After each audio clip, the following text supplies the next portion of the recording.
On entend souvent que le passage à l'acte suicidaire résulte d'un événement unique.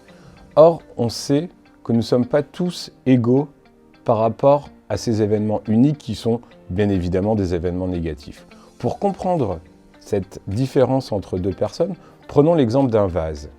Eh bien, on sait qu'en fonction des éléments de vie négatifs, qu'on appelle aussi facteurs de risque, que l'on va rencontrer pendant l'enfance et l'adolescence, comme par exemple de la maltraitance physique, psychologique ou même parfois sexuelle au moment de l'enfance, vont avoir des répercussions également au moment de l'adolescence. Cette période qu'on nomme vulnérabilité va définir la taille du vase.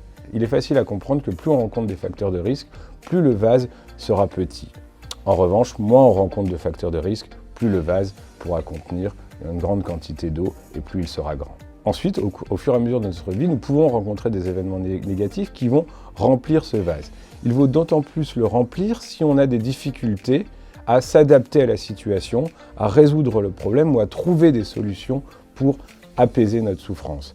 Par exemple, un deuil, une séparation, des problèmes financiers, une maladie psychiatrique. Tous ces nouveaux facteurs de risque vont remplir le vase.